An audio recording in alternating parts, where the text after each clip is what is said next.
Assalamualaikum warahmatullahi wabarakatuh. Perkenalkan, nama saya Veronica Indarashana Dewi, NIM 621418122. Di sini kelompok kami akan mempresentasikan tentang pengaruh pemberian larutan oralit terhadap tingkat dehidrasi karena latihan fisik. Sebelum ke materi, perkenalkan kelompok saya terlebih dahulu. Ada Adam Kurnia Pratama yang akan menjelaskan tentang alat, bahan, dan prosedur. Kemudian ada Yoga Kunjaya Firdaus yang akan membahas hasil penelitian. Kemudian ada Veronica Indarashana Dewi, saya sendiri selaku moderator. Selanjutnya ada Muhammad Rizky Aryani yang akan menyampaikan hasil penelitian dan kesimpulan. Dan yang terakhir ada Isabella PTG yang akan menjelaskan pengertian dari hasil penelitian ini tersebut. Selanjutnya waktu dan tempat saya persilakan kepada pemateri. Terima kasih.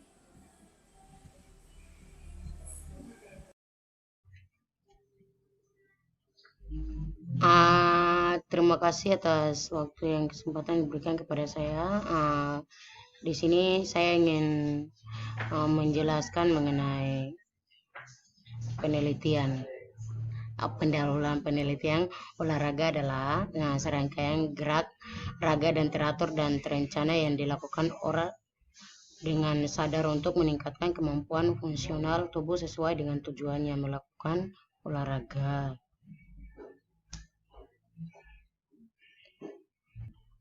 Jadi pendahuluannya penurunan performa sendiri salah satunya diakibatkan karena tubuh mengalami penurunan cairan dalam tubuh.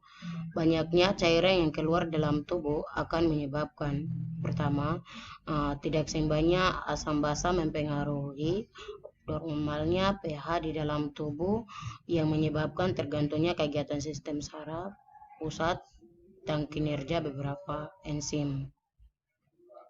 Terus yang kedua, cairan yang terus-menerus keluar dari dalam tubuh dapat mengakibatkan dehidrasi yang menyebabkan hilangnya beberapa unsur cairan dalam tubuh seperti air sebagai zat pelarut dan elektrolit, diantaranya seperti natrium,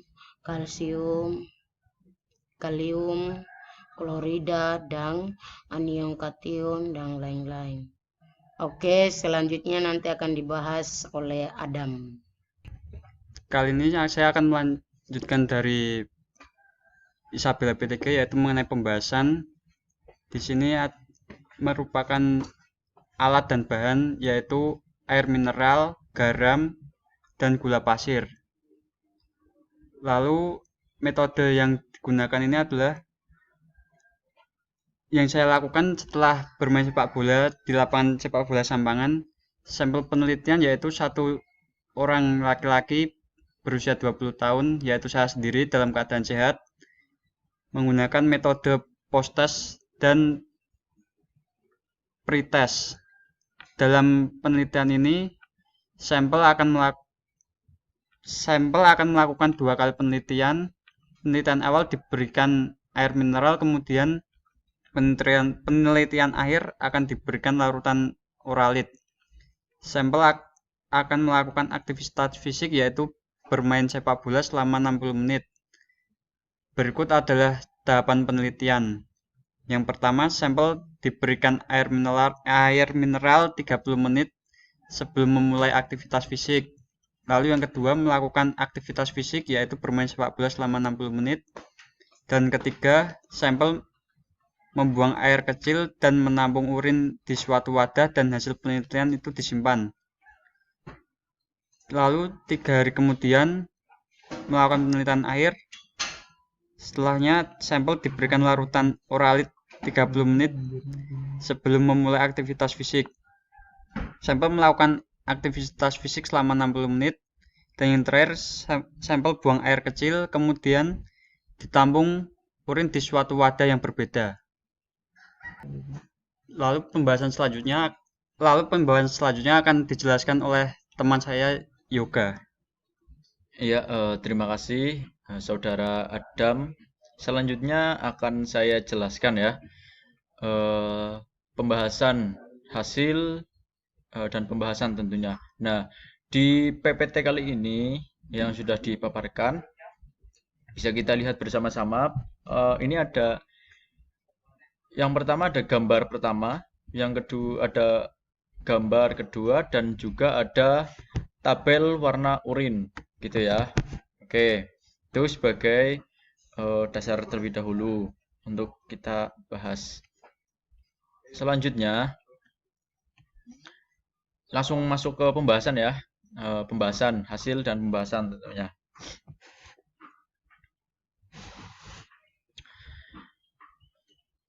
Warna jernih atau tidak berwarna. Terlalu banyak minum cairan. Nah, ini harus berhati-hati ya. Jangan terlalu banyak minum cairan karena juga bisa membahayakan tubuh. Minum air itu juga harus disesuaikan dengan berat badan. Kita juga harus tahu berat badan kita berapa. Nah, misalnya ya, berat badan 60 kilogram, berarti minum 2 liter air per hari itu. Nanti harus bisa mengukur kebutuhan air minum atau cairan yang masuk ke tubuh kita. Nah, jika warna jernih atau tidak berwarna, itu bisa gangguan hati seperti hepatitis, virus akut, atau sirosis. Tapi itu biasanya ditandai dengan gejala lain, yaitu menguning, kulit kuning, mual, muntah, demam, dan kelelahan. Oke, selanjutnya ya. Warna kuning cerah atau neon. Warna kuning cerah atau neon biasanya ini terlalu berlebihan. Minum suplemen vitamin yang diminum terlalu berlebihan ya. Makanya jangan terlalu banyak meminum suplemen vitamin. Harus sesuai dengan kebutuhan tubuh kita juga gitu. Selanjutnya warna kuning gelap atau emas. Nah, ini sudah mulai hati-hati ya. Harus diperhatikan juga setiap urin yang kita keluarkan di setiap saat gitu. Nah, warna kuning gelap atau emas ini bisa dianggap dehidrasi. Nah, caranya agar tidak dehidrasi atau mengurangi dehidrasi itu perbanyak minum, tapi juga harus menyesuaikan dengan berat badan. Jangan sampai justru minum sangat berlebihan ya. Nah, itu. Terus selanjutnya warna merah muda atau merah. Terdapat darah di urin dari ginjal atau infeksi kandung kemih. Jika Anda atau rekan-rekan atau teman-teman semua mengalami sakit di punggung atau perut bagian bawah, urgensi kemih, dan merasa seperti demam, maka segera konsultasi ke dokter ya. Nah, jadi harus makan makanan berwarna merah atau merah muda terlalu banyak. Itu adalah penyebabnya. Gitu. Terus adapun efek samping dari beberapa obat pencahar. Jadi daripada kita mengemban atau kita dehidrasi, lebih baik kita caranya adalah meminum air dengan proporsi yang seimbang dengan berat badan kita. Terus ada warna orange atau jingga. Biasanya efek samping obat makanan terlalu banyak, jeruk atau makanan merah ya. Selanjutnya warna biru atau hijau. Efek samping obat tertentu, makanan-makanan hijau terlalu banyak. Kemudian warna coklat gelap atau seperti teh.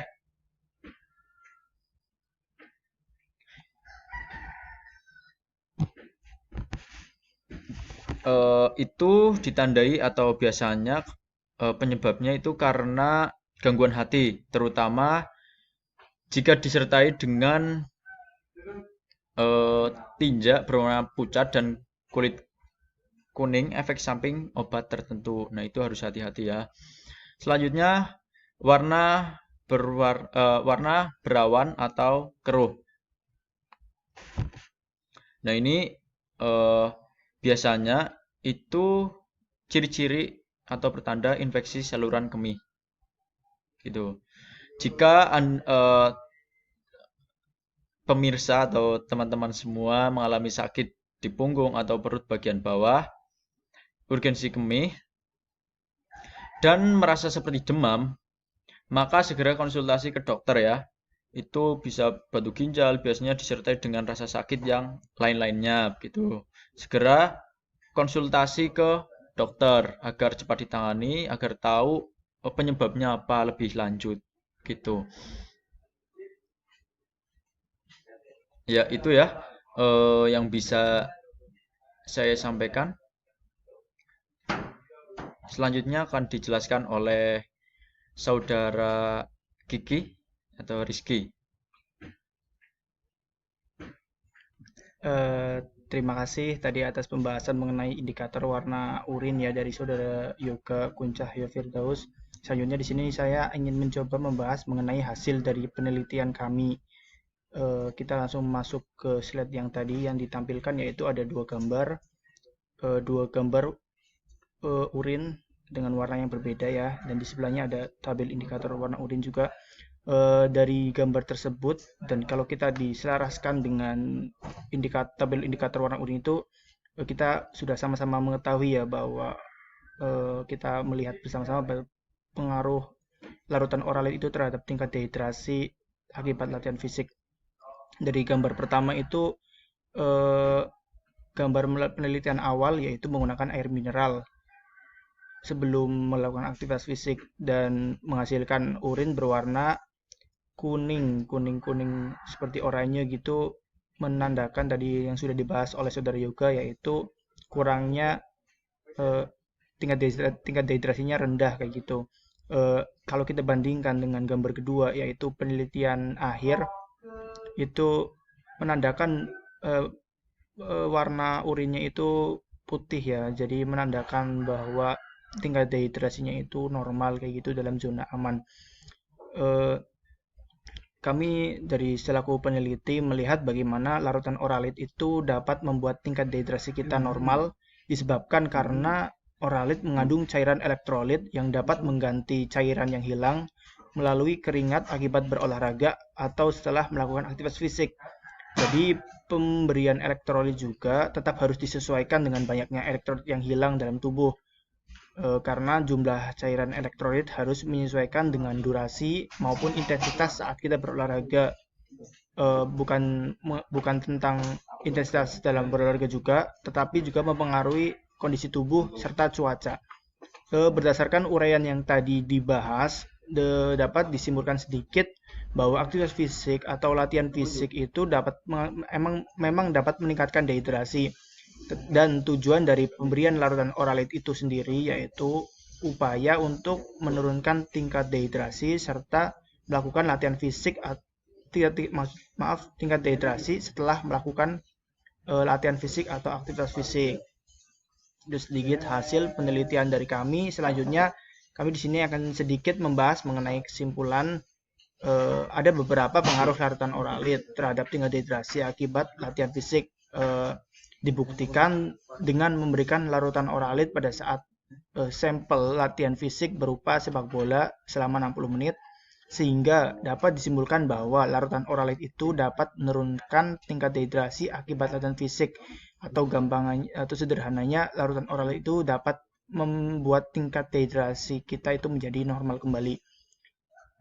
Dari kesimpulan itu juga kami selaku peneliti itu masih membutuhkan penelitian yang lebih lanjut mengenai pengaruh larutan elektrolit ini dengan jumlah sampel penelitian yang mungkin lebih banyak lagi, serta kami selaku peneliti itu mengharapkan bahwa penelitian selanjutnya itu mampu memodifikasi komposisi dari larutan elektrolit tersendiri, baik yang mengandung isotonik dan lain sebagainya, sehingga dari kandungan larutan oralit itu khususnya cairan